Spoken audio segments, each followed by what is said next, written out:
ABR Festival is just around the corner, and if you're heading there this year, you will probably come across Phoenix Trails. They're the sponsors of the off-road training zone, where you can ride small capacity trail bikes with their experienced coaches, helping you build your skills without worrying about dropping your own bike, which is always a bonus. Now, I've done a bit of off-roading and a bit of trail riding, some TET in the UK and abroad, the ACT in Italy, or a little bit. And when it comes to off-road skills and confidence, that's something I've really wanted to get better at. And if you've seen my Triumph TXP video, you will know what I mean. Now, Phoenix work with complete beginners as well as more experienced riders. So whether you're just starting out or trying to upskill yourself more, there's something there for you. But ABR hasn't happened this year yet. So how does this relate to the video, you might be wondering? Well, back in April, I went out to the Peak District to join Phoenix on one of their trail riding days. They very kindly put on the day for Georgie and let me tag along. I have ridden with them before, but I was very rusty this time since my endometriosis surgery, my knee issues, selling my WR, and life just getting in the way. My confidence has really taken a hit, and so I wanted to show you exactly what a day like this looks like, from the coaching side to getting out on proper green lanes. And if you're thinking about trying the off-road training zone at ABR or booking a full day like this afterwards, then hopefully this will give you a bit of an idea of what to expect, what the coaches and the trainers are like, and hopefully you'll also pick up a few tips. Enjoy. I'm Jade Rides. And I'm GeorgieRoams. And we are here in the Peak District with Phoenix Trail Riding School.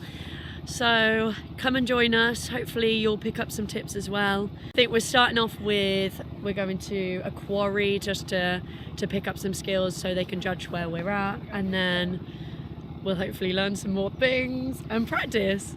If you sit a long way back and you put your arms out, you'll lock your arms and you'll become a passenger on the back of the bike. So when you come to a corner or a bend, you want to move forward on the seat. You want to keep your elbows up. As a rider, we're trying not to lean. Shuffle yourself up to the front if you're sitting, and if you're going round a left-hand turn, you'd put your bum across to the right-hand side of the seat, almost hanging half your bum off the seat. I put a tiny bit of pressure through my knee and I'd push the bike down. So my left hand on a left turn would go relatively straight and my right elbow would come up a little bit. Also, what we do a lot on these dirt bikes is stand. You'll hear people that have lots of different views on whether sitting or standing is. Oh, really? I'm doing it stood up. So when I'm standing, trying to get the balls of my feet on the seat. Have you got me? Yeah. Try and be smooth. I'm actually pushing down with my heels and I'm keeping my toes slightly tucked in. So I'm just on the back side of the balls of my feet. I'm not in the arch, but I'm definitely not on my toes. I try and keep my lower leg fairly straight, and I try and keep my head and chin sort of over the centre line of the bars. I'm basically just resting the palm of my hand on the bar. The heel of my hand is just my contact. But really, it's these bits of my legs that are doing all the work.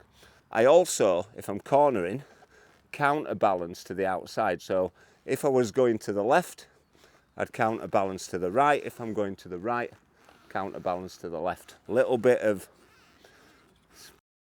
It's great, isn't it? So just... He's a cheeky one. It's cheeky. Again, keeping that weight over the front wheel, that is absolutely crucial if nothing else comes from today. Having a quick little ride to the quarry, and then we're going to do some training. This front brake's a bit now. Right, I'm practicing my elbows being up, road position, my body position, and I'm just getting used to this bike.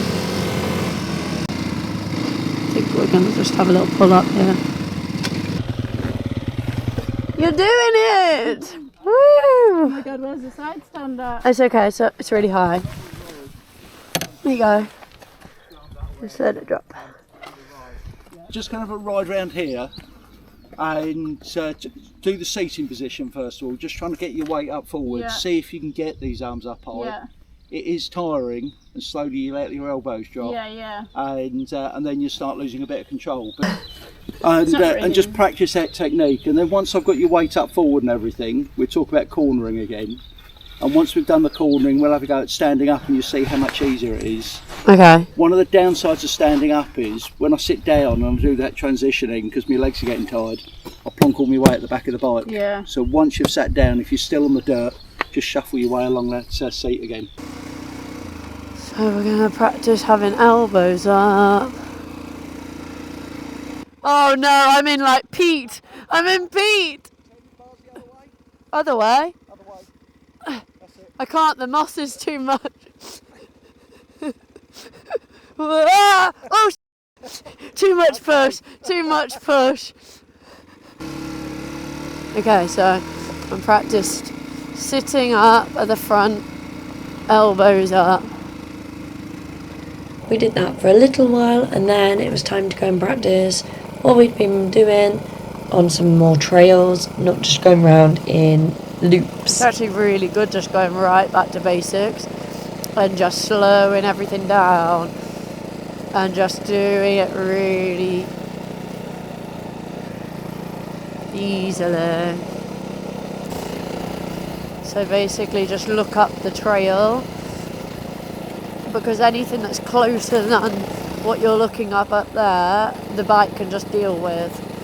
I can't emphasise enough how important it is to look up any of the hills that we're going up, sort of looking up towards the summit and not be looking directly in front of your front wheel. That is the thing that zones you out most, and if you're looking down at your front wheel, you'll normally end up down.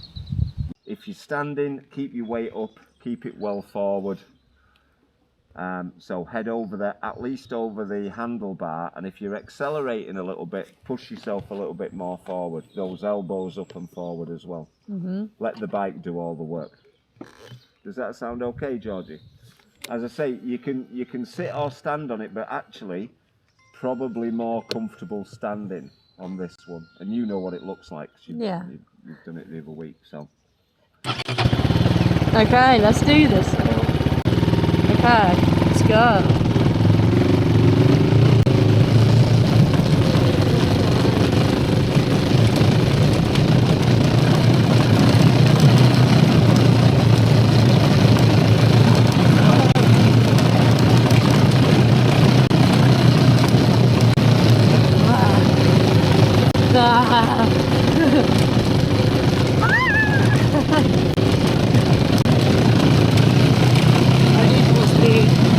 Full speed.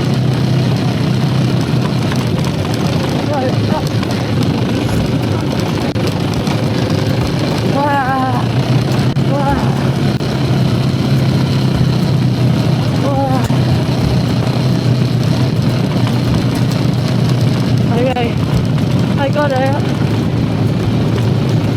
My mirror's hit my hand. I'm gonna stop here and wait.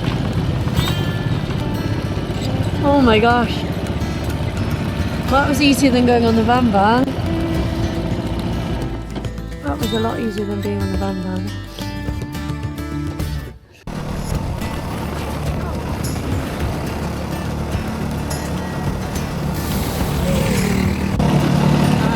Just back to use my legs as suspension, my elbows nice and loose, keep my head in front of the bar.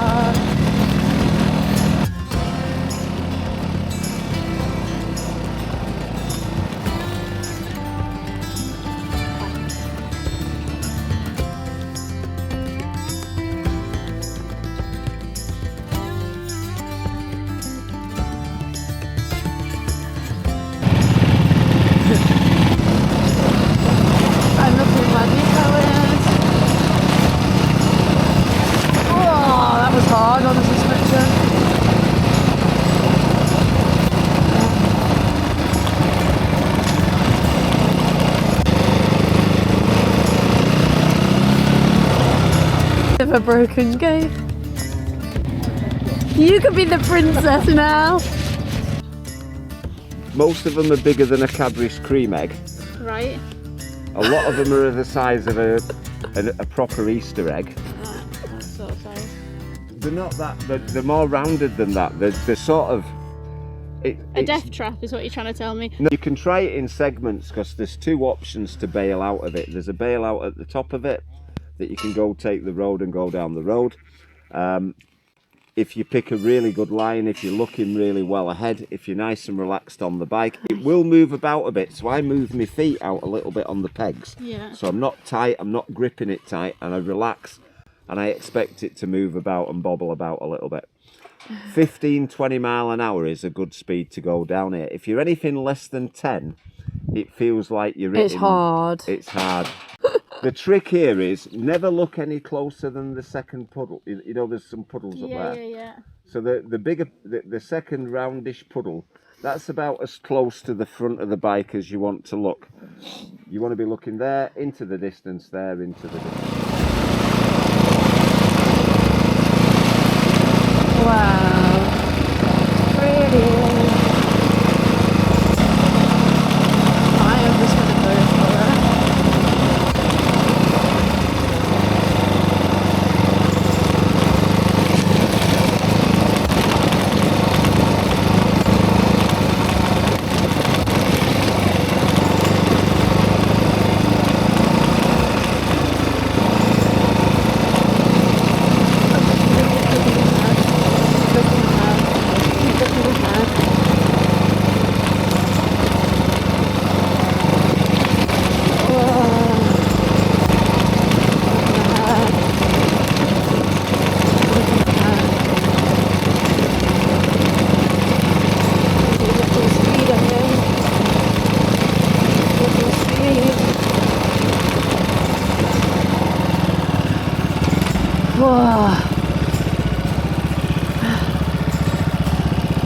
Okay, keep going.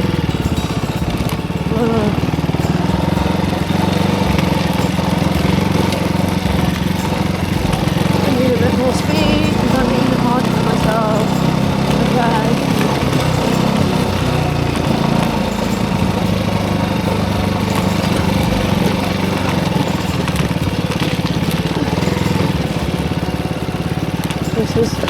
It's all in my head.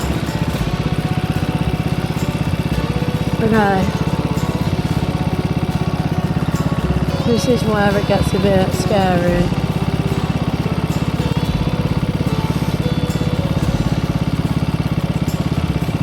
Okay, I'm just like in my head rather than just going for it.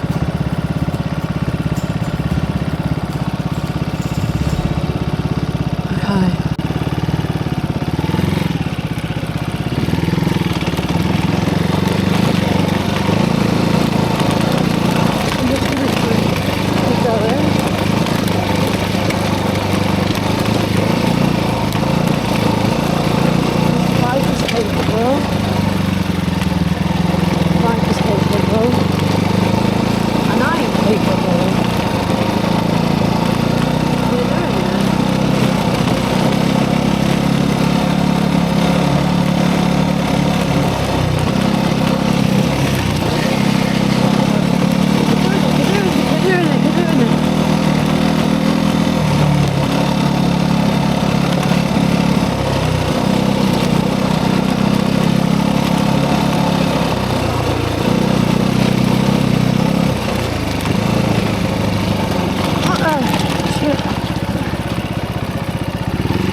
up.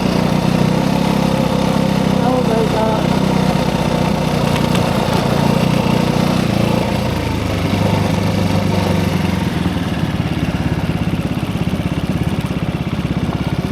Oh my god. Oh my god, we did it! Oh my god! I didn't think we were going to do that. I thought at the beginning it actually, maybe my memory's wrong and it's not that bad. And then it got worse and I was like, what the f*** are we doing? Are you okay? Yeah, everybody good? Yeah. So clear. Woo! Imagine if I fell off now. Oh gosh, I'm really buzzing that I did that. I'm really proud of myself actually. It's very easy in these situations to just say, nah, I'm just gonna go on the road, because that's what I would normally do. But you know what? I'm on someone else's bike. There's a train there.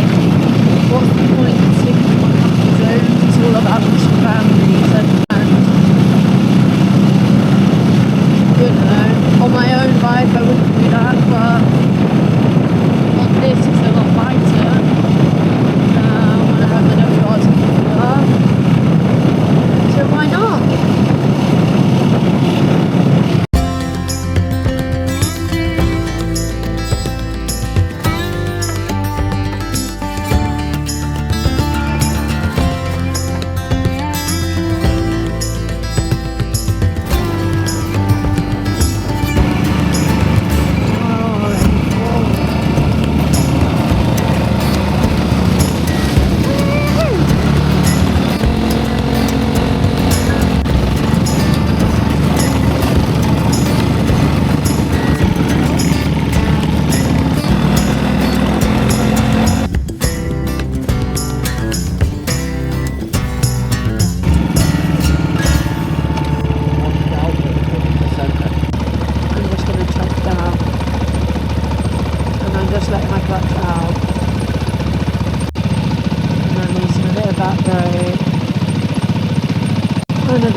I want to go a bit faster than that. Come on, let's go a little bit faster. My front clutch is, like my clutch is out so that I don't end up speeding up. And I'm just gonna, don't actually need any throttle, just the gravity.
I did it.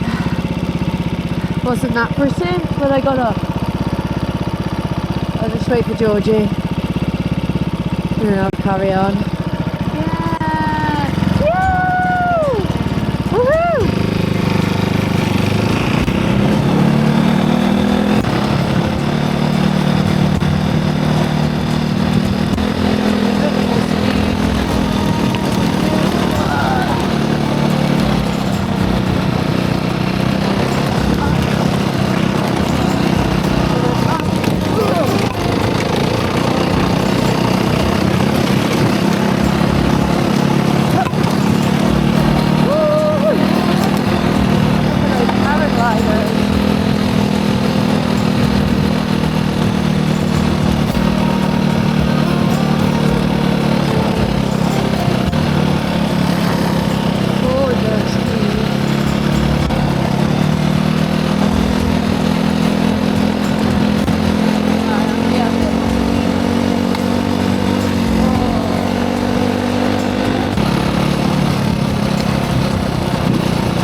He's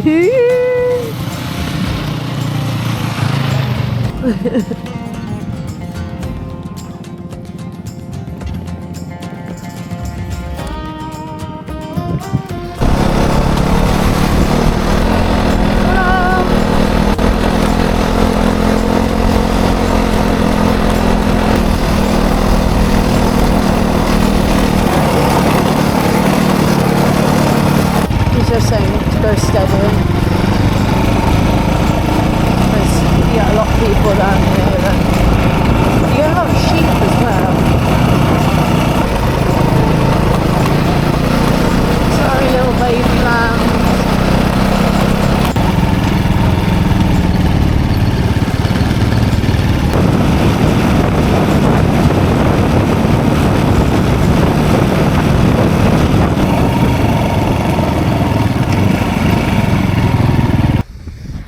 Oh.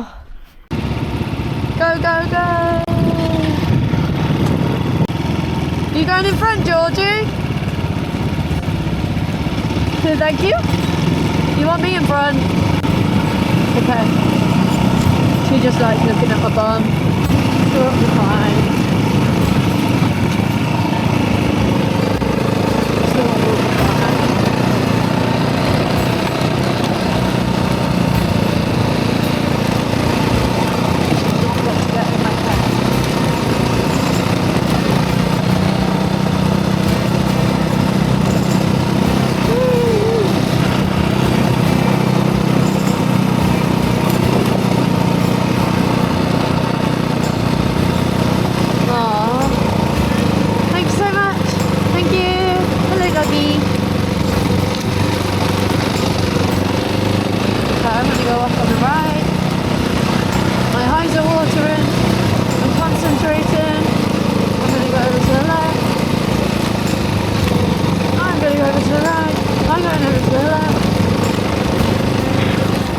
Right where I wanted to go. Just wait a minute.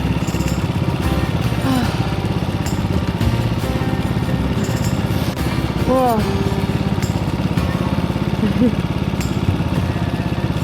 Oh, what a gorgeous dog. Hello. Hello, beautiful. Thank you. Have a good day.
Yeah! You are going to sleep well tonight.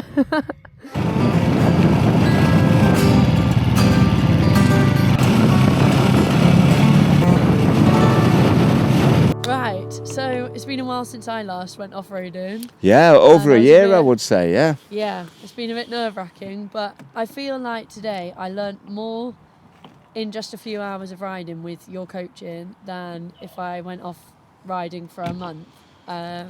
So thank you for that. Good, thank you. No, like it's really, really been helpful, and even just, I really liked how you sort of explained everything and then you showed it, and as we were going around on the road, you like really exaggerated what you were doing, and it reminded me every time I looked at what you were doing, I was like, oh yeah, I need to do this, and that was so helpful. Yeah, good. So thank you. Yeah, it's always tricky because if I'm behind you, I can actually see what you're doing, and so it's easy to coach from being in that position behind. And if you have an issue or a problem, or you get stuck in something, or you end up in the wrong rut, or anything like that, I can talk you through it. But when I'm behind you, you can't see me. It's a weird and strange thing because you never know how you look yourself when you're on the bike. But hopefully, I've been doing it long enough that it actually looks some sort of semblance of what we've talked about. I thought you very much undersold yourself this morning, you know, and I've not been riding on the dirt bike for ages, and you were you were straight back on, and you were sort of up to a good pace. You were at a much better pace than you were last time we rode. Yeah, and you look more confident, and I think that's because we really took it slowly with the start. Because we had Georgie's first time going off road today. It was like we started the day with the really slow speed stuff and just really building up. I think that helped. Yeah. Even though I'm really bad at that slow speed stuff, it helped build on for the later stuff and when we got onto the trails. Yeah, so. And I think, you know, that is always something that it's the areas that you're weak at and that you don't like doing that you tend to avoid most. But if you got a couple of old T-shirts or tea towels or cones or anything like that, and you made a slalom and you made a figure of 8, and you practice that sitting and standing on any sort of dirt bike or your Rosset or anything like that, that slow stuff is hard, and it takes good skill and good concentration. And I think the learning thing from that is that if you do these trails and you ride them at a steady and slow pace, and you're not attacking everything, then it invokes more control. And then as your control increases, you can increase your speed because you've got a much higher level of sort of control. But you did look super comfortable today. I mean, probably helped by the fact that this time we didn't start off with a trail that you'd had a nightmare on previously. We saved that for the end. But that was a lot easier than my memory serves. So no, it's been really good. So thank you. Good. Glad you feel that you've got something from it again. I really do. So thank you. Great, and hopefully we can get out and have some more rides as the year goes on. And I think Georgie's going to want to come along and do that as well. Okay. If people wanted to book, how can they do that? If they go online and look at Phoenix Trails, go on the website. I run a number of different venues across the northwest, and I will discuss with anybody wanting to book which venue is most suitable for their skill set, and the groups are generally quite small. It's never more than 2 bikes to 1 instructor, and there's never more than 2 instructors and 4 students on a day out. So it is about developing skills and training, but obviously we want you to have fun and do some nice. We've definitely had fun today, and do some nice trails. So okay. I will drop a link in the video then. Right, great. Thank you. Cheers. Cheers. Good to see you. Thank you.